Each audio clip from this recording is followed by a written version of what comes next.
नमस्कार दोस्तों, एग्जाम नीति के यूट्यूब चैनल पे आप सभी लोगों का एक बार फिर से स्वागत है। आज की इस वीडियो में बात करेंगे मोस्ट इंपॉर्टेंट करंट अफेयर्स के बारे में। तो ध्यान से देखिएगा इस पूरे वीडियो को। अगर आपको कोई चीज़ इसमें समझ में ना आई हो तो आप कमेंट करके मुझसे पूछ सकते हैं। साथ ही साथ आप इस वीडियो का पीडीएफ डाउनलोड कर सकते हैं। पीडीएफ का लिंक आपको वीडियो के डिस्क्रिप्शन में मिल जाएगा। सो आज की करंट अफेयर्स स्टार्ट करते हैं। दोस्तों, मैंने आपसे पूछा था कि क्या मुझे करंट अफेयर की जो टाइमिंग है वो चेंज करनी चाहिए, और आप में से ज़्यादातर लोग इस चीज़ के पक्ष में थे कि हाँ चेंज कर देनी चाहिए। इसके 2-3 रीज़न मैंने आपको बताए थे कि क्यों इसकी टाइमिंग में चेंज करने की सोच रहा हूँ, जिसमें सबसे बड़ा कारण था कि व्यूज़ का कम आना। हम रात में ही अपलोड कर देते हैं तो मे बी हो सकता है कि इस वजह से व्यूज़ काफ़ी ज़्यादा कम आते हैं, क्योंकि जो नॉर्मली करंट अफेयर्स लोग पढ़ाते हैं वो मॉर्निंग में ही पढ़ाते हैं। तो थोड़ा सा ये एक्सपेरिमेंट भी है, देखते हैं कुछ अंतर आता है या नहीं आता है। क्योंकि अगर ये वीडियो की अगर हम बात करते हैं तो इस वीडियो को तैयार करने में ही मेरे को करीब 3 से 4 घंटे का टाइम लग जाता है। उसके बाद एडिटिंग करके आपके सामने रखना अपने आप में एक बहुत बड़ा टाइम मेरा इसके ऊपर खर्च होता है। तो थोड़ा सा हम भी ये चाहते हैं कि कम से कम व्यूज़ अच्छे आएँ, तो पढ़ाने में भी मज़ा आएगा। ठीक है, तो आप लोग आई होप आप लोग इस चीज़ को समझ सकते हैं, और मुझे जो डेली फॉलो करते हैं वो लोग इस चीज़ को अच्छे से समझ पाएंगे कि जो क्वेश्चन मैं आपको कराता हूँ वो कितने क्वालिटी कंटेंट वाले क्वेश्चन रहते हैं। आपके एग्ज़ाम में किसी न किसी तरीके से ये क्वेश्चन आपको देखने को मिल जाएंगे। अभी रिसेंटली बीईओ का पेपर हुआ था, बीईओ का उत्तर प्रदेश में। तो आपने उसमें देखा कि करीब 21 से 22 क्वेश्चन करंट अफेयर के पूछे गए थे, और इंटरेस्टिंग बात यह है कि वो सभी क्वेश्चन मैंने आपको पढ़ाए थे। आप चाहें तो देख सकते हैं, आई बटन पे लिंक है उस वीडियो का, और आपको वहाँ पर बाकायदा मैंने प्रूफ के साथ ये चीज़ बताई है कि आपको मैंने ये क्वेश्चन इस दिन की वीडियो में कराया था। और अच्छी बात ये थी कि जो बीईओ का पेपर था उसमें खास करके दिसंबर 2019 और जनवरी 2020 इन 2 महीने का करंट अफेयर्स मैक्सिमम 2 महीने के अंदर के जो घटनाएं थी वो पूछी गई थी। तो आप समझ सकते हो, अगर आपका कोई भी एग्ज़ाम हो रहा है तो कोशिश करिए कि 6 महीने का करंट अफेयर तो आपको आना ही चाहिए, लेकिन जो लास्ट एग्ज़ाम होने से लास्ट जो 2 मंथ का, क्योंकि वो एग्ज़ाम मेरे ख्याल से मार्च अप्रैल में होने वाला था, तो इसी वजह से जो है उन्होंने दिसंबर और जनवरी का करंट अफेयर उसमें कवर किया था। ठीक है, तो आप लोगों से भी मेरी यही चीज़ खास करके ये चीज़ ध्यान रखिएगा कि कम से कम जो भी एग्ज़ाम आपका हो रहा है, पहले तो आप साल भर कोशिश करिए कि साल भर की जो इंपॉर्टेंट घटनाएं हैं उनके बारे में आपको पता हो, लेकिन जो 6 महीना है उसका करंट अफेयर तो आपको बहुत अच्छे से पता होना ही चाहिए। ठीक है, तो शुरुआत कर रहे हैं आज की करंट अफेयर। वैसे मैंने काफ़ी बातें कर ली हैं। तो पहला क्वेश्चन है हमारा कि विश्व फोटोग्राफी दिवस कब मनाया जाता है। सो विश्व फोटोग्राफी दिवस हर साल 19 अगस्त को मनाया जाता है, यानी कि ऑप्शन सी वाला यहाँ पर से बिल्कुल सही है। ये दिन उन लोगों को समर्पित है जिन्होंने कुछ खास पलों को अपनी तस्वीरों में कैद करके उनको हमेशा के लिए यादगार बना दिया है। आप सभी लोग जानते होंगे कि दुनिया भर में कई ऐसी फेमस पिक्चर्स हैं जिनको खींचने वाले लोगों ने बहुत अच्छी टाइमिंग पर उन फ़ोटो को खींचा है, और वो फ़ोटो दुनिया भर में पसंद की जाती हैं। वो ख़ास जो पल हैं वो दुनिया भर में एक तरीके से कह सकते हो यादगार पलों के तौर पे जाने जाते हैं। तो ऐसे ही फ़ोटोग्राफरों को ये दिवस समर्पित है।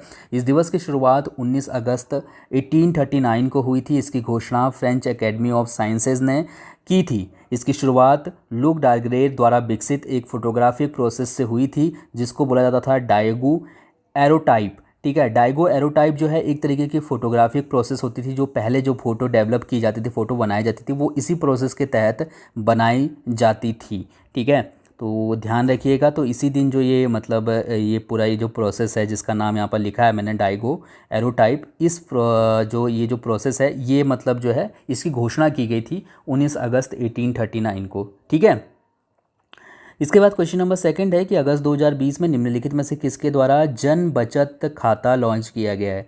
जन बचत खाता अभी रिसेंटली फिनो पेमेंट बैंक ने लॉन्च किया है, यानी कि ऑप्शन बी वाला यहाँ पर से बिल्कुल सही है। तो ये चीज़ ध्यान रखिएगा, फिनो पेमेंट्स बैंक के द्वारा अभी रिसेंटली जन बचत खाता लॉन्च किया गया है। इस सुविधा के द्वारा उपभोक्ताओं को नियो बैंकिंग का अनुभव दिया जाएगा। नियो बैंकिंग एक तरीके की बैंकिंग सुविधा होती है जिसमें आपको मतलब कोई शाखा मौजूद नहीं होती, आपके कोई ब्रांच मौजूद नहीं होती, वो वर्चुअली होती है ब्रांच। ठीक है, और आपको जो सभी सुविधाएं मतलब वो ऑनलाइन दी जाती हैं।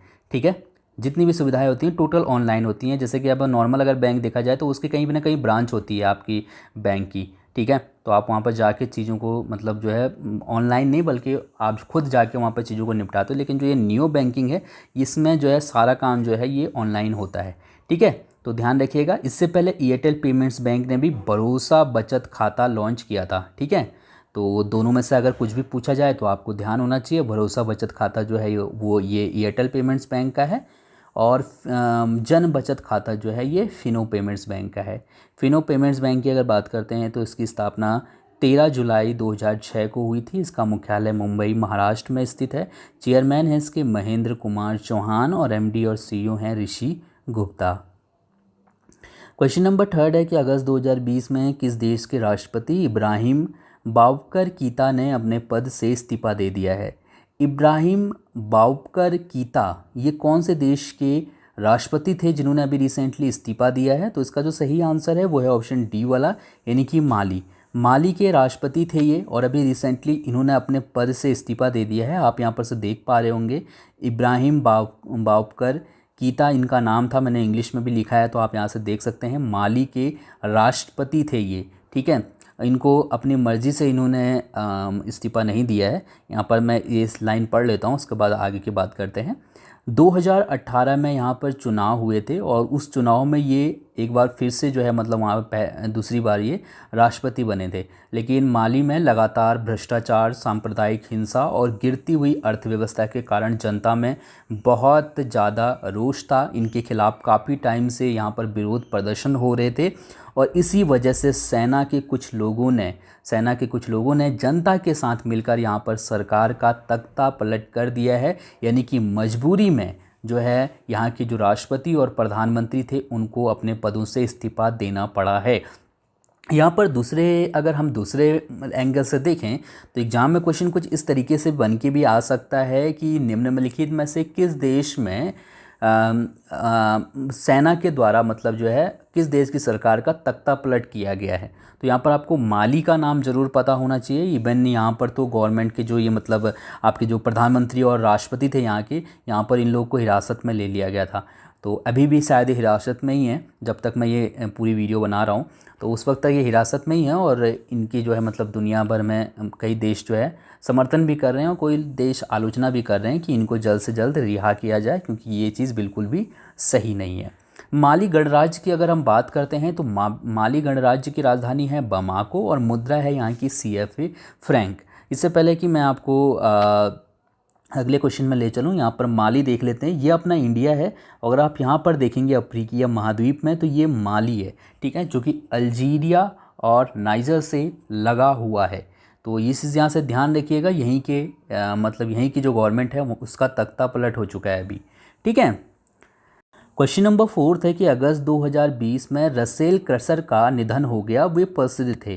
तो इसका जो सही आंसर है वो है ऑप्शन बी वाला, यानी कि कंप्यूटर वैज्ञानिक। अभी रिसेंटली बहुत फेमस कंप्यूटर वैज्ञानिक रसेल क्रसर का निधन हो गया है। यहाँ पर मैंने इंग्लिश में भी लिखा है तो इसे ध्यान रखिएगा। 91 वर्ष की आयु में जो है इनका निधन हुआ है। आप यहाँ पर से देख पा रहे होंगे इन्होंने डिजिटल फोटोग्राफी में काफ़ी महत्वपूर्ण योगदान दिया था। आप भले इनका नाम नहीं जानते होंगे, लेकिन फ़ोटोग्राफी में आज हम जो पिक्सल का यूज करते हैं, हम लोग बोलते हैं ना कितने मेगापिक्सल का इस कैमरा आपका है, तो जो पिक्सल होते हैं वो बेसिकली छोटे छोटे डॉट होते हैं जिसकी वजह से आपकी जो फ़ोटो होती है वो तैयार होती है, ठीक है। तो जो पिक्सल जो बनाए थे, ठीक है, जो डॉट बनाए थे वो इन्हीं के द्वारा जो है उन डॉट का इस्तेमाल किया गया था। ये इन्होंने अपने जो है जो पहली बार मतलब जो स्कैन की हुई जो डिजिटल तस्वीर है वो आप यहाँ पर देख पा रहे होंगे। ये दुनिया की पहली डिजिटल स्कैन तस्वीर थी, ठीक है। तो ये इन्हीं के द्वारा जो है इस तस्वीर को डेवलप किया गया था, तो आप देख पा रहे होंगे। तो अगर हम यहाँ पर देखेंगे तो यहाँ पर जो डॉट हैं वो डॉट चकोर बने हुए हैं, ठीक है, ऐसे ऐसे बने हुए हैं, आप देख पा रहे होंगे। अगर थोड़ा थोड़ा अगर आप देखेंगे तो देखेंगे ये लाइन है ना, ये ऐसे इस टाइप की है, तो ये इस तरीके के जो है क्यूब टाइप के बने हुए थे, ठीक है। तो उसी से जो है पूरी पिक्चर जो है तैयार होती थी, ठीक है। तो जो डॉट थे जो ये इसका जो आविष्कार किया था, जो पिक्सल हैं इसका जो आविष्कार किया था वो इन्हीं के द्वारा किया गया था। तो ध्यान रखिएगा इस चीज़ को। इसके बाद हम लोग बात करते हैं क्वेश्चन नंबर 5 की। अगस्त 2020 में किस ई कॉमर्स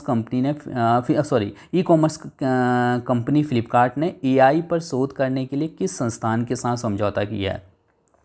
इसका जो सही आंसर है वो है ऑप्शन सी वाला, यानी कि IIT पटना। अभी रिसेंटली फ्लिपकार्ट ने IIT पटना के साथ एक समझौता किया है। समझौता है कि AI के क्षेत्र में जो है शोध किया जाए, रिसर्च किया जाए, यानी कि आर्टिफिशियल इंटेलिजेंस के क्षेत्र में रिसर्च करने के लिए समझौता हुआ है ये। तो ये चीज़ यहाँ से ध्यान रखिएगा। तो इस समझौते से जो शोधकर्ता हैं उनको जो उद्योग की जो वास्तविक जो ज़रूरतें हैं वो समझने में मदद मिलेगी, ठीक है। क्योंकि जो छात्र होते हैं वो अगर कॉलेज में किसी चीज़ के ऊपर पढ़ रहे हैं, तो अगर किसी उद्योग से जुड़ा हुआ व्यक्ति या फिर संस्था उस रिसर्च से जुड़ा होता है, तो इससे हमें ये पता चलता है कि आने वाले टाइम में उस उद्योग के अंतर्गत हमें किस तरीके की टेक्नोलॉजी की ज़रूरत पड़ेगी। तो उसी टेक्नोलॉजी को ध्यान में रखते हुए, उसी ज़रूरत को ध्यान में रखते हुए हम टेक्नोलॉजी का डेवलपमेंट करते हैं, ठीक है। तो इसे ध्यान रखिएगा, इस चीज़ को, क्वेश्चन अच्छा है एग्जाम के लिए। इसके बाद क्वेश्चन नंबर 6 है कि विश्व मानवता दिवस कब मनाया जाता है।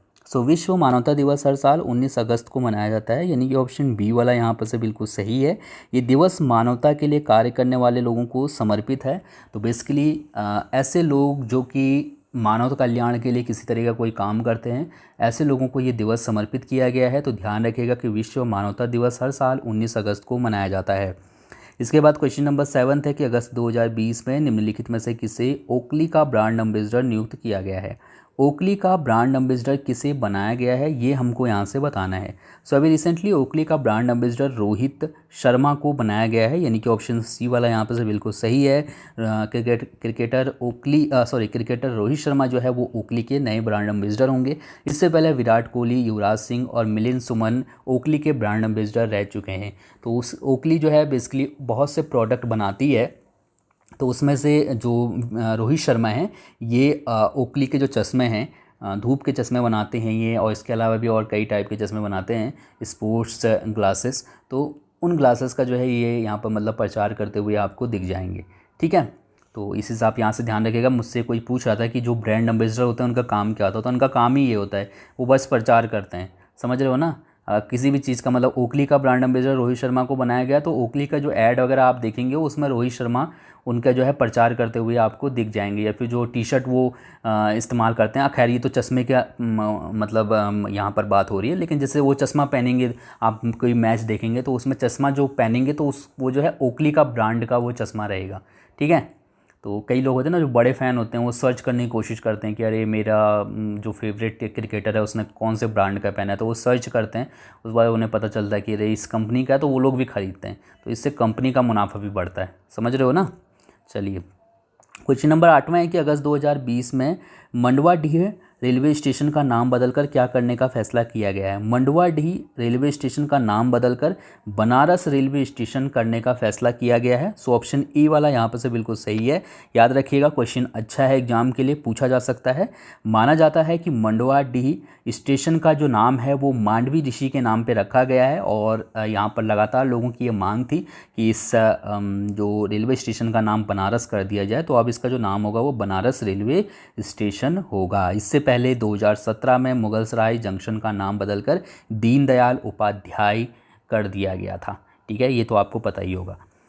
इसके बाद बात करते हैं क्वेश्चन नंबर 9 थी कि अगस्त 2020 में जारी Atal ranking of institution on innovation achievements में किस संस्थान को केंद्रीय वित्त पोषित संस्थानों में शीर्ष स्थान मिला है। क्या मैंने पूछा है, क्वेश्चन ध्यान से देखना, क्योंकि एग्जाम में आप लोग यहीं पर गड़बड़ करते हो। मैंने पूछा है कि केंद्रीय वित्त पोषित संस्थानों में किसे शीर्ष स्थान दिया गया है, तो इसका सही आंसर ऑप्शन ए वाला है, यानी कि आईआईटी मद्रास। और हम कामना करते हैं कि यही क्वेश्चन एग्जाम में पूछा जाएगा इसी तरीके का, क्योंकि ये क्वेश्चन हमारे एग्जाम के लिए इंपॉर्टेंट बनेगा। इसके अंदर बहुत से फैक्ट हैं जो मैं आपको बताते हुए चलूँगा। तो आईआईटी मद्रास को शीर्ष स्थान दिया गया है Atal ranking of institution on innovation achievements में। इस रैंकिंग में आईआईटी बॉम्बे को दूसरा स्थान दिया गया है और आईआईटी दिल्ली को तीसरा स्थान दिया गया है। यह रैंकिंग 6 श्रेणियों में तैयार की जाती है। इसमें राष्ट्रीय महत्व के केंद्रीय वित्त पोषित संस्थान, मतलब समझ रहे हो ना जो मैं बोल रहा हूँ, मतलब कि ये जो पूरी रैंकिंग है इसको 6 अलग अलग कैटेगरी में डिवाइड किया गया है। एक कैटेगरी है राष्ट्रीय महत्व के केंद्रीय वित्त पोषित संस्थान, यानी कि ऐसे संस्थान जिनको केंद्र सरकार के द्वारा फंड मिलता है। दूसरा है कि जिनको राज्य सरकार जो है फंड देती है। तीसरा है कि कुछ ऐसे संस्थान भी हैं जो कि स्वयं काम करते हैं लेकिन उनको राज्य सरकार जो है थोड़ा बहुत फंड देती है। इसके अलावा कुछ डीम्ड विश्वविद्यालय हैं डीम यूनिवर्सिटीज़ हैं। इसके अलावा कई निजी संस्थान हैं और निजी संस्थान और इसके अलावा उच्च शिक्षण संस्थान। तो ये मतलब अलग अलग कैटेगरी के अंतर्गत ये पूरी की पूरी रैंकिंग तैयार की जाती है। और यहाँ पर मैंने ये जो क्वेश्चन बनाया है ये मैंने बनाया है केंद्र वाला जो मतलब केंद्र वाला जो वित्त पोषित संस्थान है उनमें। तो IIT मद्रास जो है टॉप पर है, तो यहाँ से ध्यान रख सकते हैं। उसके बाद IIT बॉम्बे है और IIT दिल्ली है। इसके बाद यहाँ पर देखिए मैंने अलग अलग चीज़ें कुछ डिवाइड कर रखी हैं यहाँ पर। जैसे कि अगर आप केंद्र के द्वारा वित्त पोषित संस्थानों में देखेंगे तो IIT मद्रास को जो है टॉप रैंकिंग दी गई है। इसके बाद राज्यों के द्वारा जो वित्त पोषित संस्थान हैं, यानी कि राज्य सरकार के द्वारा जिन कॉलेजों को फंड दिया गया, अगर उन लिहाज से देखें तो institute of chemical technology Mumbai पहले स्थान पे है। राज्य द्वारा वित्त पोषित स्वायत्त संस्थानों में कॉलेज ऑफ इंजीनियरिंग पुणे पहले स्थान पे है। उसके बाद निजी और डीम्ड विश्वविद्यालयों की कैटेगरी में Kalinga institute of industrial technology Orissa ये पहले स्थान पे है। प्राइवेट इंस्टीट्यूशन में देखें तो SR इंजीनियरिंग कॉलेज ये पहले स्थान पे है। और महिला वाले उच्च शिक्षण संस्थानों में देखें तो फिर इसमें जो है Avinashilingam institute for home science and higher education for women ये पहले स्थान पे है। तो हमारे लिए जो इम्पोर्टेंट है वो ये और ये हो जाएगा, ठीक है। तो यहाँ पर आप ये सभी चीज़ें याद रखिएगा, अगर आपसे एग्जाम में पूछा जाता है तो आपको ध्यान होना चाहिए। इसके बाद क्वेश्चन नंबर 10वां है कि अगस्त 2020 में किस देश की विश्व कप विजेता ऑलराउंडर लॉरा मार्श ने क्रिकेट से के सभी प्रारूपों से संन्यास लेने की घोषणा कर दी है। सो जो लॉरा मार्श हैं ये आपके क्रिकेटर हैं न्यूजीलैंड की। तो ऑप्शन डी वाला यहाँ पर से बिल्कुल सही है। ये 2017 में जब न्यूजीलैंड ने विश्व कप जीता था, महिला विश्व कप, तो उसमें जो है ये काफ़ी महत्वपूर्ण भूमिका में उस वक्त थी, ठीक है। तो आप ध्यान रख सकते हैं इन्होंने सभी प्रारूपों से संन्यास लेने की घोषणा कर दी है। इसके बाद क्वेश्चन नंबर 11 है कि अगस्त 2020 में किस राज्य ने अपनी नई इलेक्ट्रॉनिक्स विनिर्माण नीति की घोषणा की है। इसका सही आंसर है ऑप्शन बी वाला, यानी कि उत्तर प्रदेश सरकार ने। अभी रिसेंटली उत्तर प्रदेश सरकार ने अपनी नई इलेक्ट्रॉनिक्स विनिर्माण नीति की घोषणा की है। इस नई नीति के अनुसार उत्तर प्रदेश में 40,000 करोड़ रुपए के निवेश से 3 इलेक्ट्रॉनिक्स मैन्युफैक्चरिंग क्लस्टर्स की स्थापना की जाएगी। 3 उत्कृष्टता केंद्रों की स्थापना के साथ उत्तर प्रदेश में राजकीय एवं निजी संस्थानों के सहयोग से इलेक्ट्रॉनिक्स सिस्टम डिजाइन और मैन्युफैक्चरिंग पार्क की स्थापना की जाएगी। इससे 4 लाख लोगों को रोजगार दिया जाएगा। जो नई नीति है उसमें निवेशकों को 15% पूंजीगत सब्सिडी दी जाएगी, यानी कि अगर उत्तर प्रदेश में कोई उद्योग निवेशक जो है उद्योग धंधा लगाता है, वहाँ पर फैक्ट्री की स्थापना करता है, तो उसको 15% जो है सब्सिडी दी जाएगी। इसके अलावा अगर वो 1,000 करोड़ रुपए से अधिक का निवेश कर रहा है तो उसको 15% और मतलब जो है अतिरिक्त छूट दी जाएगी। तो मतलब जो है 30% जो है सब्सिडी दी जाएगी। अधिसूचित बैंकों और वित्तीय संस्थानों के लिए संस्थानों से लिए गए ऋण पर 5 वर्ष की ब्याज सब्सिडी होगी। यानी कि कहने का मतलब ये है कि अगर सरकार ने जिन बैंकों या फिर संस्थानों को चिन्हित किया है कि आप इन संस्थानों से लोन लो, तो अगर वो फैक्ट्री या फिर वो कंपनी उन कंपनियों से लोन लेती है तो उनको 5% का जो है ब्याज में सब्सिडी दी जाएगी, ठीक है। स्थित पूंजी निवेश पर 40% तक पुनर्निर्मित संयंत्र, उपकरण और मशीनरी की अनुमति मिलेगी। और यहाँ से ये इंपॉर्टेंट पॉइंट है कि 10 वर्षों तक इलेक्ट्रिसिटी ड्यूटी से छूट जो है उनको दी जाएगी। तो याद रखिएगा ये मैंने सिर्फ सजाने के लिए नहीं लिखा है, ये आपसे पूछा जा रहा है एग्जाम में, इसलिए मैंने आपको ये चीज़ें लिखी हुई हैं। क्योंकि अगर आप पिछले कुछ टाइम्स के एग्ज़ाम देखेंगे तो उसमें आपको क्या दिया रहता है कि क्वेश्चन कुछ इस तरीके से बन के आएगा कि अभी हाल ही में उत्तर प्रदेश सरकार ने इलेक्ट्रॉनिक्स विनिर्माण नीति 2020 की घोषणा की है। इस संदर्भ में कौन से कथन सही हैं, या फिर दिया होगा इस संदर्भ में इन कथनों पर विचार करो, और उसमें बहुत से कथन दिए होंगे तो आपको विचार करना होगा कि कौन कौन से सही हैं। तो आप विचार कब कर पाओगे, जब आपको पता होगा उस चीज़ के बारे में। तो ये चीज़ें ध्यान रखिएगा। जो मैंने यहाँ पर ब्लू और ग्रीन कलर का रखा है ये सब सजाने के लिए नहीं रखा है, ये आपके लिए याद करने के लिए रखा है। तो आप इस चीज़ को ध्यान रख सकते हैं, ठीक है। यहाँ पर से अगर आप देखोगे तो सरकार का बेसिकली अभी तक क्या है कि नोएडा, ग्रेटर नोएडा और यमुना एक्सप्रेस वे वाला जो एरिया है उसको इलेक्ट्रॉनिक्स हब जो है के तौर पे सरकार उसको विस्तार देना चाह रही थी। लेकिन अब सरकार ने क्या किया है कि 2017 में जो उत्तर प्रदेश की इलेक्ट्रॉनिक्स नीति आई थी उसमें जो है चेंजेस किए हैं और इसको मतलब जो है नई नीति लेके आए हैं। तो इससे अब क्या होगा कि पूर्वांचल और बुंदेलखंड वाले जो इलाके हैं वहाँ पर जो है मतलब उद्योग धंधे स्थापित हो पाएंगे। ठीक है, तो कुल मिला के सरकार ये चाहती है कि उत्तर प्रदेश के लगभग सभी ज़िलों में जो है उद्योग धंधे जो है लगें। ठीक है, चलिए इसके बाद बात कर लेते हैं दोस्तों आपके लिए कल के प्रश्न की। इस प्रश्न का उत्तर आपको कमेंट करके बताना था और आप में से काफ़ी लोगों ने बिल्कुल सही आंसर भी दिया था। आप सभी लोगों से रिक्वेस्ट है कि वीडियो का आंसर ज़रूर दिया करिए। मैंने आपसे पूछा था कि अगस्त 2020 में स्वदेश दर्शन योजना के तहत किस राज्य में थिंजोल गोल्फ रिजॉर्ट का उद्घाटन किया गया। तो इसका जो सही आंसर था वो था ऑप्शन सी वाला, यानी कि मिज़ोरम। ठीक है, मिज़ोरम में जो है थिंजोल गोल्फ रिजॉर्ट का उद्घाटन किया गया है स्वदेश दर्शन योजना के तहत। अब बात करते हैं आपके लिए आज के प्रश्न की। इस प्रश्न का उत्तर आप मुझे कमेंट करके बता सकते हैं। आपके लिए आज का प्रश्न है कि भारत कॉटन एक्सपोर्ट को बढ़ावा देने के लिए किस देश में कॉटन वेयर हाउस स्थापित करेगा। सो इसका आंसर कमेंट करके बताइए और साथ में मुझे बताइए कि आपको वीडियो कैसी लगी। थैंक यू सो मच इस वीडियो को देखने के लिए। आपका दिन शुभ हो। धन्यवाद।